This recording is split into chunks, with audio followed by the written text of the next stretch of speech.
مامۆستا پرسیارێکی سیر خۆشمەزانم سێرە بەڵام لەوە چ لای جەنابە سیر نەبێ کە بڵێم بۆ لەناو ئەو هەموو خەڵکەیە محەممەد هەڵبژێرە بۆ کەسێکی تر نا.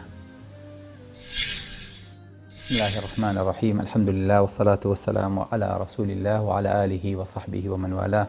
رب اشرح لي صدري ويسر لي أمري واحلل عقدة من لساني يفقه قولي. خۆشەویستان و ئازیزان، دیارە پرسیارێکی جوان و بەجێیە بۆ پێغەمبەر بۆ محەممەد بە تایبەت هەڵبژێرا بۆ کەسێکی تر نا. ئەکرا کەسێکی تر بێ بەڵێ، ئەکرا محەممەد نەبێ بەڵێ، ئەکرا لە شوێنێکی تر بێ بەڵێ، بەڵام ئەو کاتە شەمان پرسیار دوی سان دووبارە بۆ ئەم بیتاقەیە بۆ ئەو دەرچوو بۆ کەسێکی تر دەرنەچوو. هەموو کەسێ حەقی خۆیەتی پرسیار لەمە یانسیبە بکە، بەڵام ئەمە یانسیبێک نییە بە هەڕەمەی و بە عەشوایی دەرچێت بۆ کەسێک کە شایستە بێیان شایستە نەبێت. ئەمە پەیامێکی خواییە، لەبەرەوە خەڵق قیاساتێکی هەیە بۆ خۆی، ئەڵێ بۆ ئەو پەیامە بۆ ئەو شتە داوە بۆ نەداوە بە من، بۆ لای ئەوە بۆ لای من نییە. نا ئەتوانین ئەم ئیشە گەورەترکەین بڵین بۆ ناو عەرەبایە، بۆ ناو کوردانە بوو، تورکی شەقی خۆیەتی بڵێ ئێمە گەورەترین، بۆ لاو ئێمە بووە، ئەندونوسیەکان بڵێ ئێمە زۆرینین. ناکرا. ئەو کاتە ئەگەر ئەمە بینە دەست ئەقلیەتی خەڵک، ئەو کاتە هەریەکە و خۆی بە قیاسی خۆی حتا لە ناو عەرەبەکانیشە ئەیانوچی يعني لولا أنزل هذا القرآن على رجل من القريتين عظيم.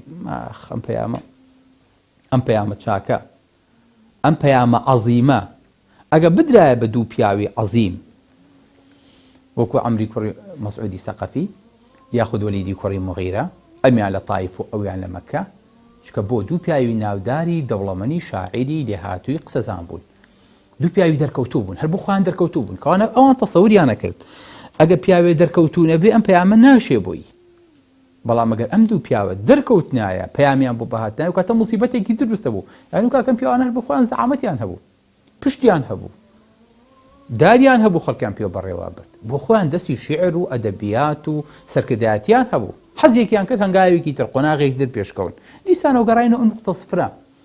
بەڵام ئەڵێن بۆ قياسي خلق لقل قياسي خواهنا كنجي قياسي خلق لسأل أساسي دركوتنو مادية. وقال لهم نبيهم إن الله قد بعث عليكم طالوت ملكا قالوا أنى يكون له الملك علينا ونحن أحق بالملك منه ولم يؤت سعة من المال.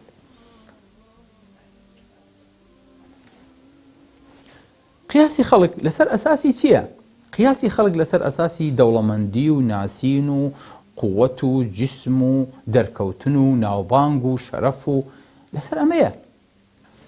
بۆ ئەگەر ئەم کارانە بینە دەستی بەشەر دەی بینە دەست عەقلی ئینسانەکان ئەچینەوە سەر پرۆسەکەی بەنی ئیسرائیل لە کاتێکا وتیان ئەلەم تەڕە إلى المەلەء من بني إسرائيل إذ قالوا لنبي لهم ابعث لنا ملكا نقاتل في سبيل الله قال هل عصيتم إن كتب عليكم القتال ألا تقاتلوا قالوا وما لنا ألا نقاتل في سبيل الله وقد أخرجنا من ديارنا وأبنائنا فلما كتب عليهم القتال تولوا. خۆشەویستەکانم ئەمە قەومێکن لە بەنی ئیسرائیل کە ژێردەستە ئەبن، خۆیان داوای پێغەمبەرێک داوای مەلیکێکەکەن لە ژێر ئاڵاکەیە بجەنگن، داوا لە خواکەن کە کەسێکیان بۆ هەڵبژێری، دیارە خۆیان هەڵبژاردن و دەنگان و سەوتیان لە ناوانە بووە. قالوا أنى يكون له الملك علينا ونحن أحق بالملك منه. چی يعني چی؟ لكاتێکا پێغەمبەرەکەیان پێیان ئەڵێ إن الله قد بعث لكم طالوت ملكا. طالوت کابرایەکی دەشتەکی شوان چۆن ئەبێ بە مەلیک بەسەر ئەمانەوە، چۆن ئەبێ بە گەورە بەسەر ئەمان؟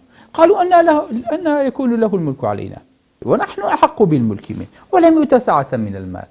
چۆن ئەبێ ئەو گەورە سەرکردەمان بێ لە کاتێکا ئێمە لەو دەوڵەمەندتری و لەو چاکترین. يعني ئەوان ئەیانویست خوا پەیامێ بنێرە بڵێ کاکەدی فەرموو ئەوەی کە کیان ناخۆ خوای گەورە دەری خۆیان کەسێکی هەڵبژارد هەر لە بەنی ئیسرائیل کە سەرمەشقیان بێ کە پێشەنگیان کاکە مەلیکیان بکە، ڕەتیان کردەوە. لەبەرەوە خۆشەویستەکانم ناکرێت حسەی پێغەمبەرایەتی هەڵبژاردنی پێغەمبەرایەتی بخەینە دەنگدانەوە، بخەین ناو پەرلەمانە، بخەین ناو انتخاباتەوە، خەڵک سەوتی بابا کاکە شێتان بەڵە بیکەم بە پێغەمبەر لە ناوتانە. ئەمە سەوتی خەڵک نییە، چکە خەڵی بژارد و هەڵی کرد، بەڵام خوای گەورە هەڵە بژێرەوە ئەی پێکێ، چکە خوای گەورە حەکیم و دانایە. بۆیە هەر کاتێک قیاس لەناو خەڵکا بوو بە پارە ئەم شتە قیمەتی نامێنێ، قیاس بوو بە دەوڵەمەنی، چکە دەوڵەمەنی دوو لە ڕووی ئێوە دەستی هەموو پیاوێکەکە بێ، بەڵام ئەوەی پێغەمبەرایەتی پێ ئەبەخشرێ هەڵە بژێرێ دەست هەموو کەسێک ناکەوێ. خی گەورە فێمێ الله یەستەفی من المەلائکەتی ڕوسولا ومن الناس. خی گەورە لە ناو مەلایکەتە پێغەمبەر یان لەو مەلایکەتە پێشەنگ هەڵە بژێرێ خەڵکیان چاکەکانیان هەڵە بژێرێ. بۆ نمونە جبریل لە بینی نوێنەری مەلایکەتەکان لای خی گەورە باش خۆمانە تاوان ناکەن، بەڵام هەندێکیان تەفزیل داوە بەسەر هەندێکی ترە خی گەورە داوێتی هەتا لە باڵەکانیان ئاجیاوازیان هەیە. بۆیە پێغەمبەرانیش بە هەمان شێوەن ومن الناس خی گەورە ناو خەڵکیشا پێغەمبەر هەڵە بژێرێ بەو شێوەی کە خۆی ئێوێ. بۆیە خی گەورە لە هەموو کەسێ زاناترە. بۆیە فەرمێ الله ئەعلم حەیث یەجعل ڕیسالەتە. خی گەورە باشتر ئەزانێ پەیامەکەی ئەدا بچێ وەچی هەڵە بژێرێ بۆ ئەم پەیامە. بۆیە پێغەمبەران ئەبێ کۆمەڵە سفەتیان تیا بێ بە تایبەتی پێغەمبەری خۆمان سڵ سەلەم ناچینەوە سە سفەتە مشتەرەکەکان، بەڵام مەرجی هەڵبژاردننی پێغەمبەر لە قۆمەکەی یەکەمە بێت چاکترین کەسی ناو قۆمەکەی خۆی بێ، نابێ لەو چاکتر هەبێ. بۆیە بە ساڵحیانەوت یا صالح قد كنت فينا مرجوا قبل هذا.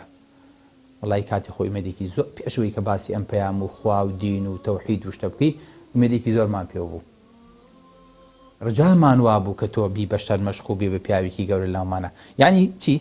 یعنی چاوەڕانی زۆرمان لێ کردی بۆ سفەتە جوانانە، بۆ ئەخلاقە جوانانە، بۆ ئیشە چاکانە. چاکترینی ناو قۆمەکەی خی گەورە پێغەمبەری لێ هەڵە بژێرێ. و خاڵێکی تر ئەبێ قەومەکەی خۆی شایەتی بۆ بە پێش وەخت بڵێ ئەم پیاوە صادقە، ئەم پیاوە ئەمینە، ئەم پیاوە درۆمان لێ نەبینیوە، ئەم پیاوە دەستپاکە، ئەم پیاوە مەسلحەتی نییە لەم ئیشەیە، ئەم پیاوە بە نەسەبێکی چاک هاتووە، ئەم پیاوە ئەم پیاوە ئەم پیاوە. واتە ئەبێ شایەتی قەومەکەی بۆ هەبێ لە کاتێکە ئەم پەیامە بڵاوکاتەوە. خاڵی سێم کە مەرجە بۆ هەڵبژاردننی پێغەمبەران ئەبێ نمونی برزی ڕۆژ بەرزی بن. واتە ئەگەر دەستەیەک هەبێ لە ڕەوش بەرزان ڕێکخراوێک هەبێ لەوانەی ئەخلاقیان جوانە، ئەبێ ئەم پیاوە سەرمەشق و ئەبێ ئەم سەردەستەی ئەم ڕێکخراوە بێ. واتە پێغەمبەران ئەبێت ڕەوشتیان لە هەموو کەسێ بەرزتر بێ، لە تەواضوعیان، لە چاکیان، لە پاکیان، لە دەمپاکیان، لە دایان پاکیان، لە دەست پاکیان. ئەبێ خەڵک لە هەموو ئەمانە ئەمین بێ. هەر کاتێک پێغەمبەران ئاوا ڕەوش بەرز بوون ئەو کاتە خی گەورە هەڵیانە بژێرێ. باشترین نمونەش بۆ ئەمە هەڵبژاردننی زەیدی کوڕی حارثەیە لە کاتێکا بەندە بوو لای پێغەمبەری خوا سەڵ سەلەم. خەڵکی وەکو بەندە بە چاوی بەندە و عەبد سەیریانە کرد. باوکو مامی لە کاتێکا هاتنەوە بە شوێنیە کە بیبەنەوە پێغەمبەری خوا سەڵ سەلەم لە کاتێکا پێغەمبەر نەبوو، لە کاتێکا تەنها محەممەد بوو. باسی پێش 40 ساڵیەکەین قەومەکەی زەید هاتوون بە دوای زەیدا لای پیاوێکی غەریبە ناوی محەممەدە داوای لێکن بیانداتەوە یاخود بیکردنەوە لی. محەممەدیش لەو کاتەیە کە پێغەمبەر نییە صلی الله علیه وسلم ئەفەرمێ با خۆی سەر پشکەکەین کە سەر پشکەکەن چی هەڵە بژێرێ؟ پێغەمبەری خوا هەڵە بژێرێ صلی الله علیه وسلم کە زۆر بەلای باوک و بەلای مام و بەلای کەسوکاریەوە غەریبە.